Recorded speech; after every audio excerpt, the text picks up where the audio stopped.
Hey there, it's Leona. Welcome to Zen Mindfulness Shodo. Today, we're gonna practice Shodo meditation while focusing on the Hiragana character for U.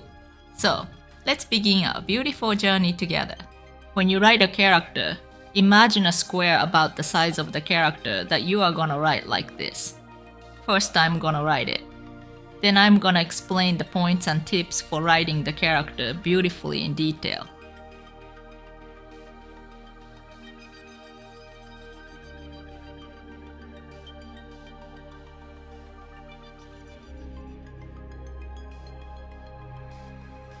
Alright, now I'm gonna explain the points and tips for writing this character beautifully.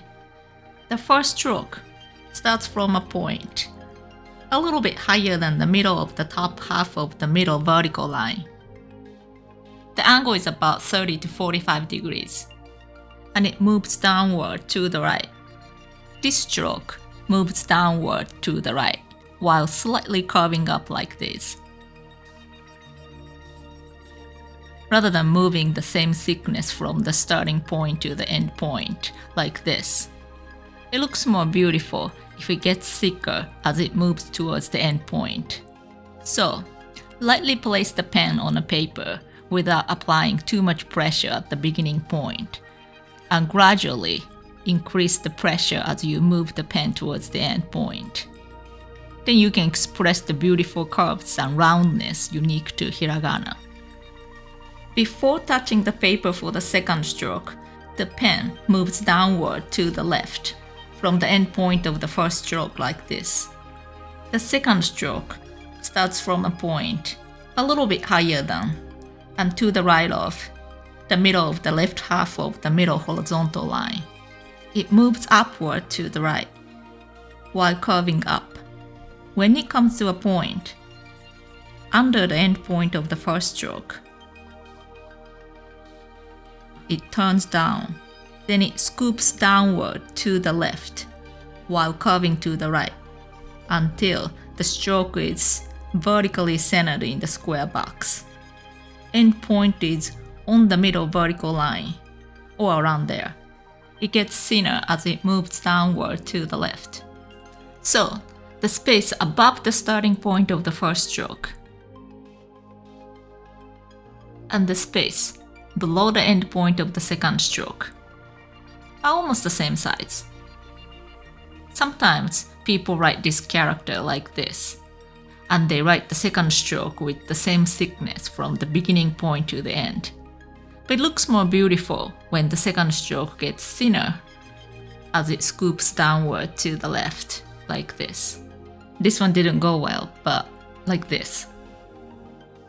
For this turning point, for example,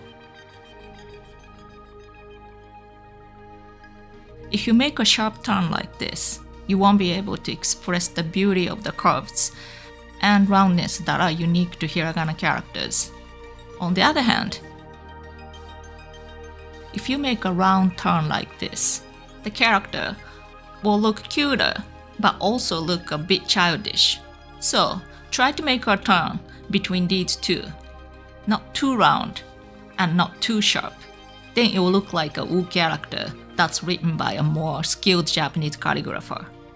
Another point is that instead of writing the character Wu like this, making the horizontal part and the vertical or diagonal part almost the same length, the vertical or diagonal part should be longer than the horizontal part.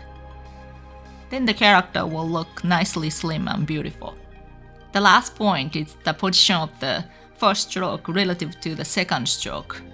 If you write character U like this, in this character, the first stroke is in the middle of the horizontal part of the second stroke. Or if you write like this one, the starting points of the first and second strokes are almost on the same vertical line, but the character looks more balanced and beautiful when the end point of the first stroke and the turning point of the second stroke are almost on the same vertical line like this. When the first stroke is placed closer to the starting point of the second stroke, the whole character looks like leaning to the left, and not standing up straight. So, try that line the end point of the first stroke and the turning point of the second stroke on a straight line. Then the whole character will look standing straight up and stable.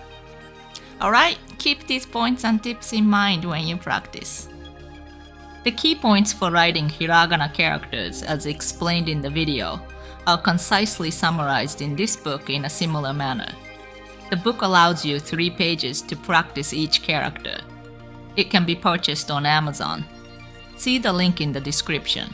I'm gonna practice 1 page of this workbook this time, but you're welcome to practice as much as you want. If you're practicing with a pen, I recommend that you place a few pieces of paper under the page that you're writing on, so that the ink doesn't bleed onto the page under it. Alright, let's get started.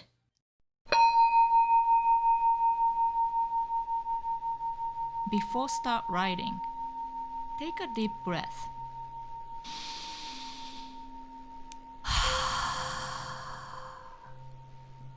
And clear your mind, and try to focus all your attention on each stroke.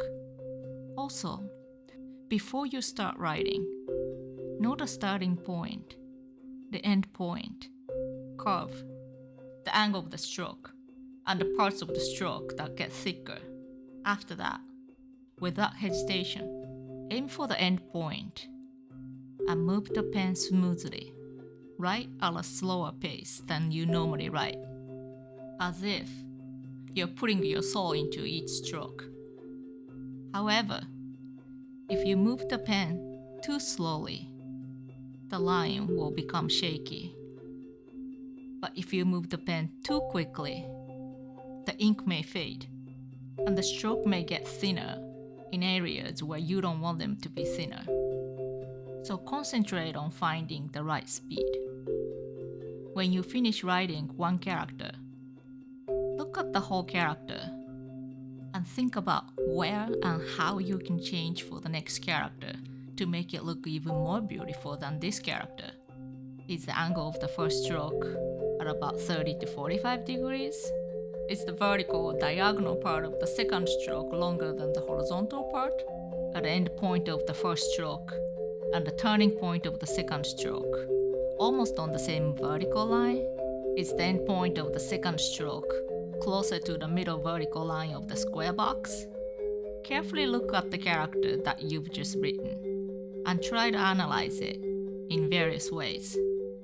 Of course, you don't have to accept my way of writing this character. Please trust your own sense of beauty and adjust accordingly. Just use my writing tips and points as ideas and hints for adjusting your characters to the shape and look you find beautiful. I hope this information was useful for you. I'll see you in my next video or in my next English video. Thank you for watching.